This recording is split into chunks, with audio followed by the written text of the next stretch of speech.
竹岡千佐子さん、当時17歳。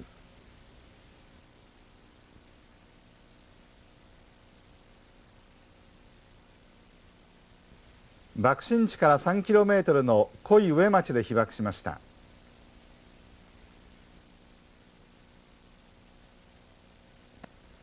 竹岡さんは当時女子挺身隊員でした。8月6日は久しぶりの休日で自宅で線香を浴びました。8月7日、看護婦をしていた母を探すため爆心地の近くを歩き回りました。そして4日後の11日、国民学校に収容されていた母と再会を果たしました。竹岡さんは今、広島を訪れる修学旅行生に被爆の悲惨な様子を伝えるため語り部活動をしています。今日は8月6日だし、工場の方もお休みだからね、お友達3人いたんです、仲良しがね、挺身隊で。で今日はもう宮島の方に遊びに行こういうことで、じゃあ8時15分ね、小井駅発のね宮島行き電車があったんですよ。でそれに乗りましょういう約束で、そしてね支度しながら家を出ようと思ってね、してそのポケットから小さい手鏡を出してで顔を見たんですよ。そしたらその瞬間ピカーッと光ってね、そしてなんかドーンって大きい音を聞いたんですけども、もうそれぎりわからなくなりました。それでね、あらおかしいなと思って、何分経ったか分かりませんけども気がついてみたらね、家を一軒吹き飛ばされて、それで家の裏にね畑があったんですよ。その畑の中にね自分が倒れてました。でおかしいな、なんでね玄関口いたのにここらにねいるんかな思って起きようと思った時に、もう頭から血がべったり流れ出て起きることもできないし、変だなと思ってね、そして空を見たんですよ。そしたらその時大きな雲がね綺麗な色に輝くんですよね。もうオレンジ色のような灰色のような。そしてね、もう綺麗な雲がもうくむくむくむく広がっていくけどね、変だなと思って、とにかく家に帰らなきゃ思ってね、で自分の家を見た時にもう家がもう斜めに傾いて、もう全部なくなって骨組みだけになってましたよ。もうびっくりしてね、これは焼夷弾落とされたんだなと思ってね、そしてもうようやく這いずるようにして家の中入ってみました。そしたらね、もうどこにも煙が出てないんですよ。焼夷弾落とされたら煙が出るからね、ですぐそれを毛布にこうくるんで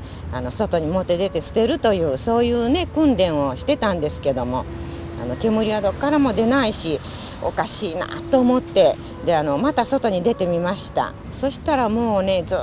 と下の方からもうゾロゾロゾロゾロね、小さい子供さんがね、お母ちゃん水水、お母ちゃん水を言ってね、もう言ったか思ったらもうそこに倒れてね、もう息が切れてる。でもうね大人たちはね全部肩からねもう皮がねずっと取れて手の先ぶら下がってね、そしてもうゾロゾロゾロゾロね、みんなもう衣服もね全部取れてしまってるんですよ。で名札をこうつけて縫い付けてましたけどもね、もう全部それも取れてしまって、でもう髪はねもうみんな爆風でね、もうバッとね全部逆立ちになってるんですよね。でも男女の区別もわからないくらいでしたよ、みんな。で私はねとにかく裏の山に上がってみるから言って、で裏山に上がったんですよ。そしたらね、もうこの広島市内がもう全部火の海になってました。本当にね、何を落とされたんだろうか、みんなわからないわけですから、もうとにかく全部火の海で、そしてねこの相生橋のちょっとこの上の方にね陸軍病院がありました。で母がねそこに勤めてましたから、あの辺がね陸軍病院だけどね思ったらもう全部焼けて何にもありませんので、これ母もね火の中にね死んでいったんじゃないかなと、このように思ってね、そこでねお母さん生きててよ言って、心の中で叫んでね、そして夜が明けるのを待ちました。当時国民学校言っていましたけども、でその行きましたらねそこに収容されている人たちの名簿がねあるんです。でね、その名簿ずっと食ってみましたけど、母の名前がありませんし、ダメだったんかな。とにかく教室の中をね探してみようということで、ずっとね1階と2階をね全部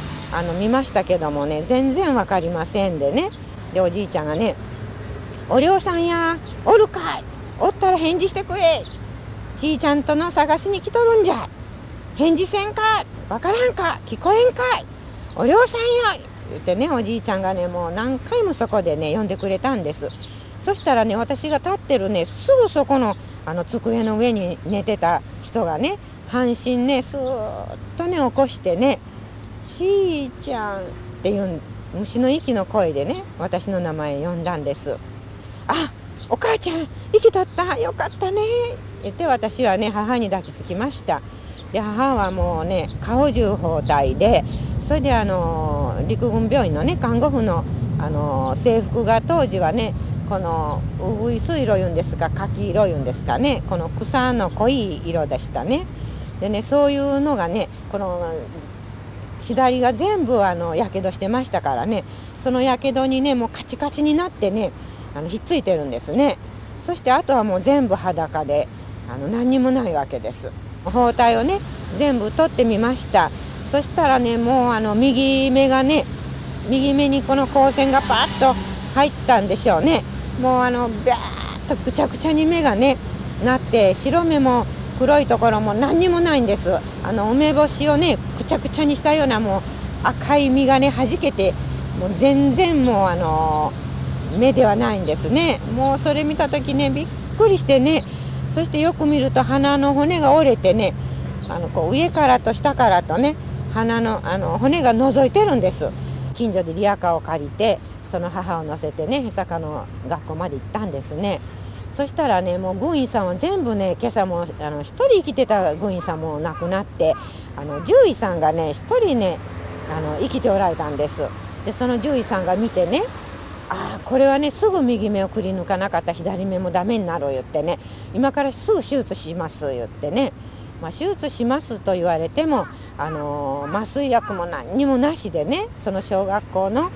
板のね床の上にむしろ1枚引いてそれが手術の場所なんですね。それでね衛生兵さんの生き残ったのが4人か5人ぐらいね、この馬乗りになっとって押さえつけとってね、それでもうメス1本でね右の目をくり抜いたんですね。だからもう暴れる音、私は廊下に立ってねじっともうなんとか成功するようにその手術が言ってね、一生懸命心の中で祈ってたんです。でもその断末魔の声、悲鳴、うなり声、そして暴れる音、もうね本当にね聞いてはおれませんでした。もうそれもそのはずですね。後から考えてみたら麻酔の一本も打たないで生きたね人間の目をメスでくり抜くんですから、よくね母も耐えたと思います。